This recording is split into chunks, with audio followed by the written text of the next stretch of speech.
Hey everybody, this is Kevin Heider here.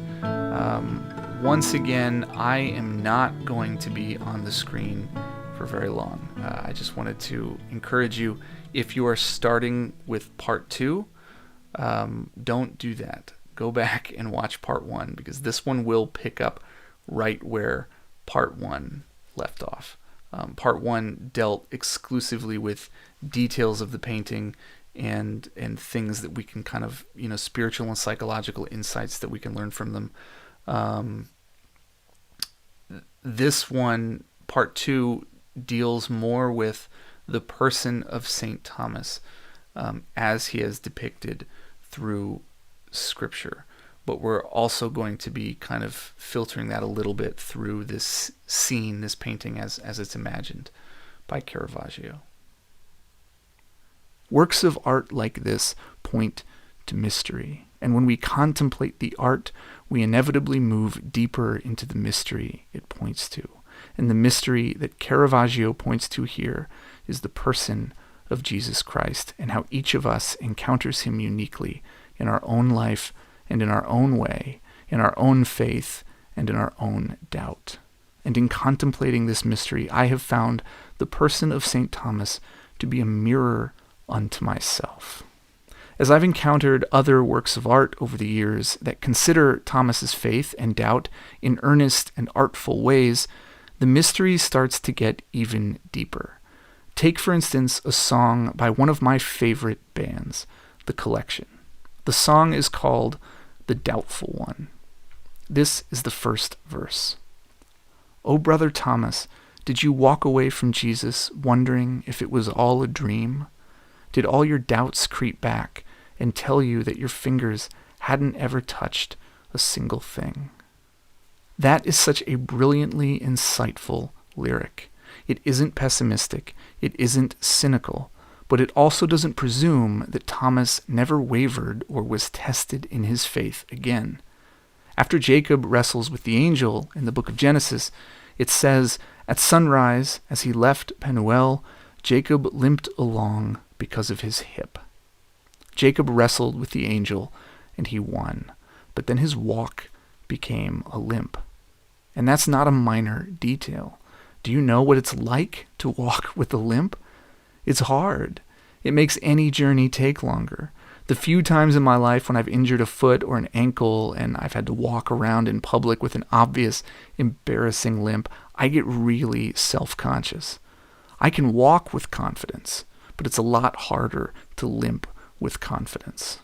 I think that's what's going on in this song from The Collection. It's asking, was Thomas cured of all his doubts? Or did they ever creep back in?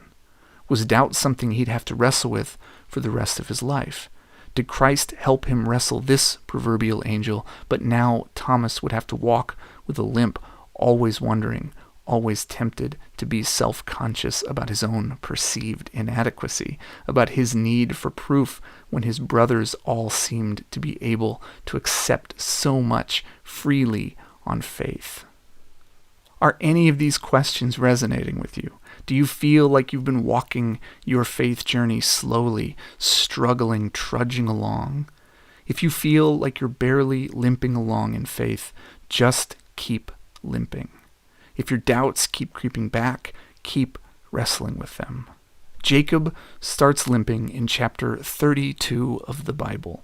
If he stops walking right then and there because he's tired from wrestling all night and this limp is destroying his confidence, we don't get the next 1,157 chapters of the story.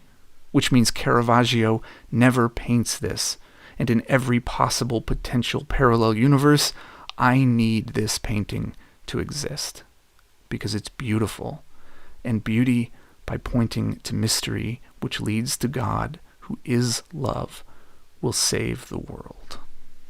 Speaking of parallel universes, do you remember the show Lost? Don't go anywhere. I promise this is entirely relevant, and we're almost done, and this is seriously the best part. This is where it all comes together. I mentioned earlier that I thought that St. Thomas's common nickname, Doubting Thomas, was unfair. Well, my thoughts on this honestly were inspired by an episode of Lost. If you never watched the show, don't worry, you don't need to. It was huge at the time, and I always enjoyed all the ways in which the show incorporated religious imagery, philosophical concepts, and the struggle between light and darkness. But there's a scene in an episode of season 5 that delighted me because it featured this painting. You don't need any context for this discussion. You don't even need to know who the characters are. All you need to know is that one of them is confident about what needs to happen and the other one is not. Thomas the Apostle. When Jesus wanted to return to Judea, knowing that he would probably be murdered there, Thomas said to the others, "Let us also go that we might die with him." But Thomas was not remembered for this bravery. His claim to fame came later, when he refused to acknowledge the resurrection. He just couldn't wrap his mind around it. The story goes that he needed to touch Jesus' wounds to be convinced. So was he? Of course he was. We're all convinced sooner or later, Jack. Within the context of the series, that scene is pivotal. So the fact that it took place in a Catholic church, featured this work of sacred art, offered a genuinely insightful perspective on Scripture, and was viewed by 12 million plus people as it aired on a major television network owned by Disney, was so cool to me at the time. I really appreciated the character's attempt to rescue St. Thomas from his unfortunate nickname. But it also got me thinking, was it true? Was what the character said about Thomas accurate? Or did they just write it into the show as an inspirational plot device? I'm a nerd, so I decided to fact check it. I went back through the Gospels and noted every instance in which Thomas speaks.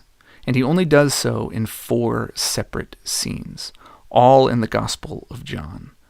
The first is, as the character on the show mentioned, in John chapter 11, upon learning that his friend Lazarus had died, Jesus says to his disciples, "Let us go back to Judea." But his disciples argue with him, and eventually Thomas speaks up. So Thomas, called Didymus, said to his fellow disciples, "Let us also go to die with him." The second time Thomas speaks is during Jesus' discourse at the Last Supper. It's in John chapter 14. Jesus says, "Do not let your hearts be troubled. You have faith in God. Have faith also in me. Where I am going, you know the way." Thomas said to him, "Master, we do not know where you are going. How can we know the way?" And the third and fourth scenes take place after the resurrection. We've discussed them thoroughly at this point.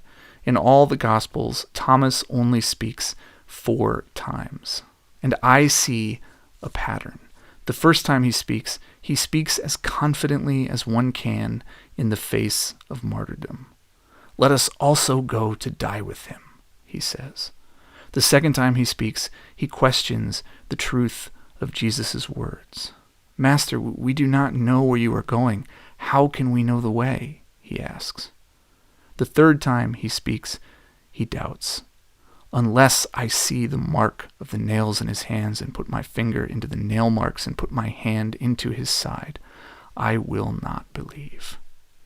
And the fourth time he speaks, he confesses, "My Lord and my God." This is the pattern.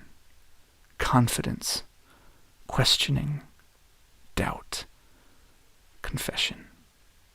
I have seen this pattern in my own life. I see it in the lives and faith journeys of others. Confidence, questioning, doubt, confession. It's simply a fact of being human and having to wrestle with a way and a truth and a life that surpasses all understanding. The strength of our faith ebbs and flows. Sometimes we're up all night wrestling. Sometimes we acquire a limp, but we have to keep going. As the collection sings in their song, Birds, sometimes you ask too many questions. You start too many fires. You dream of resurrection, but you're too scared to die. Sometimes we doubt. Sometimes we lose heart. We lose faith. We question things, but we know that all that has been lost can be found.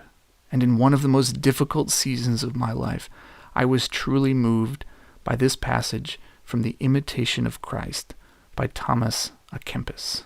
I highly recommend it. He writes of spiritual consolation and desolation, of life in the garden and death in the desert, of the ebb and flow of faith and doubt. He writes, quote, "When, therefore, spiritual consolation is given by God, receive it gratefully, but understand that it is His gift and not your meriting. Do not exult, do not be overjoyed, do not be presumptuous, but be the humbler for the gift, more careful and wary in all your actions. For this hour will pass, and temptation will come in its wake. When consolation is taken away, do not at once despair, but wait humbly and patiently for the heavenly visit, since God can restore to you more abundant solace. This is neither new nor strange to one who knows God's ways, for such change of fortune often visited the great saints and prophets of old. If this is the case with great saints, we who are weak and poor ought not to despair because we are fervent at times and at other times cold. For the Spirit comes and goes according to His will." End quote. I'd like to close this out with a song. I am a songwriter, after all. I wrote this about 7 or 8 years ago now, but I've just finally recorded it and I'm getting ready to release it. So this version that you're about to hear isn't exactly the finished final track, but it's close. This song isn't necessarily inspired by or about all of the things I've just mentioned, but it comes from the same place, and I think you'll see the connecting threads. I offer this song now as my closing prayer with a hope that you continue to have a blessed and fruitful Lent. This is called The Stranger.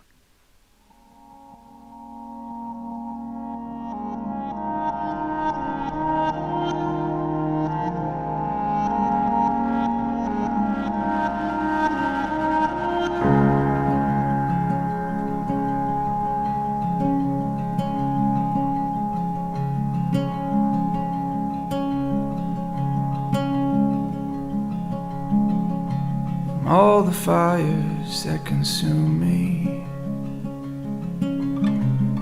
from all the terrors of this night, from all the earthly shadows looming, send your word to set me right.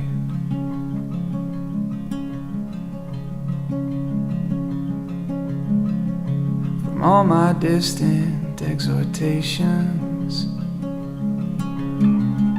from all my foolish revelry, from all the dangling conversations, send your truth to set me free.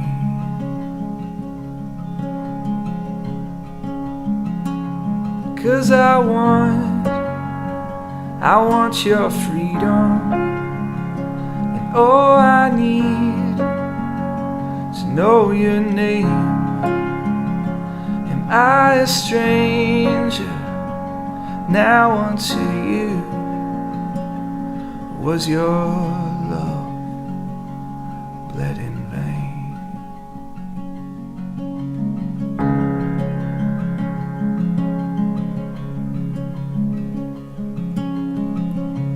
Happy is a heart unfettered,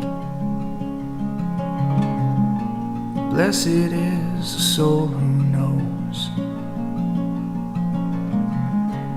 all the mercy in your silence, and how in agony it grows. For I have cried to you in mourning, and I have died calling your name. But you're a stranger now unto me. Oh, stranger, come and pierce my shame.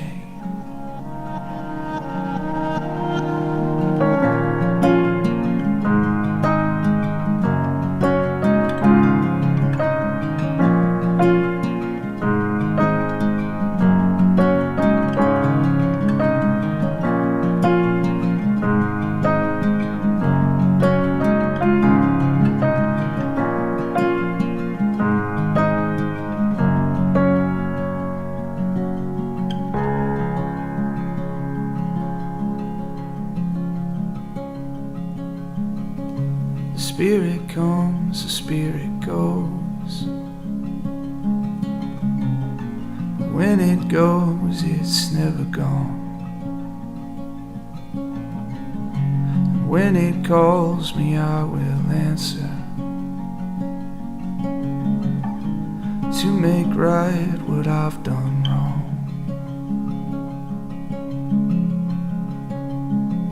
For in this season of my longing, hope resounds in this refrain, and love don't let me be a stranger and bleed my heart. Speak your